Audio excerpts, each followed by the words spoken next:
Magandang umaga! Kumusta po? Narito po ulit ang update natin para sa lagay ng ating panahon.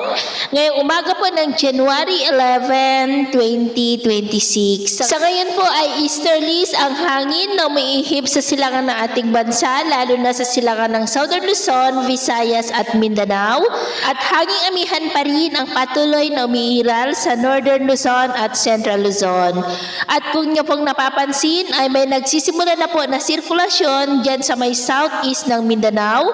Kung titingnan po natin dito sa wind map ay unti-unti na lalapit ang sirkulasyon nito dito sa ating bansa at posibleng lalakas after 2 to 3 days. At kung maging bagyo yan ay tatawagin sa local name na Bagyong Ada, na banta po dyan sa may Mindanao, Visayas at maging sa may Southern Luzon bago muli mag-weekend.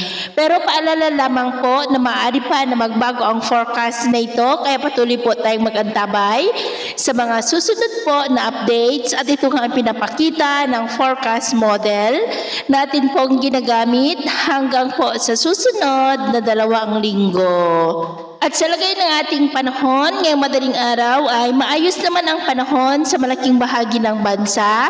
Pero may chance pa rin ng maulap na kalangitan with isolated rains sa may Cagayan, Bicol Region, Capiz, Cadiz, Samar Island, Dinagat Island at dyan po sa may Basilan. At mamaya po ay sisikat naman ang araw sa malaking bahagi ng bansa pero may chance pa rin ng maulap na kalangitan with isolated rains sa may Cagayan Valley, Apayao, Bicol Region, Northern Palawan, Aklan, Capiz, Eastern Samar, Basilan at dyan po sa may Zamboanga City. At mamayang hapon, mas maraming lugar ulit ang makakaranas ng mas maulap na kalangitan with isolated rains. Kaya kung lalabas po tayo sa ating mga tahanan, ugaliin po natin lagi ang magdala ng kahit anong panangga natin sa init ng araw at proteksyon na rin po sa mga biglaang buhos ng ulan.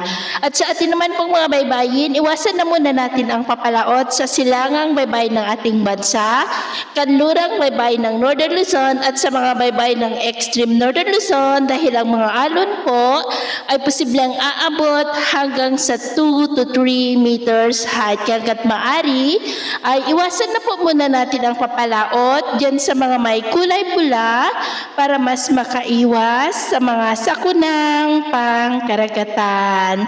So ito po ang latest update natin sa araw na ito. At ako po muli si James na nagsasabing sa kahit ano pagsubok po na darating sa ating buhay, huwag na huwag po tayong mawawalan ng pag-asa. Thank you and God bless!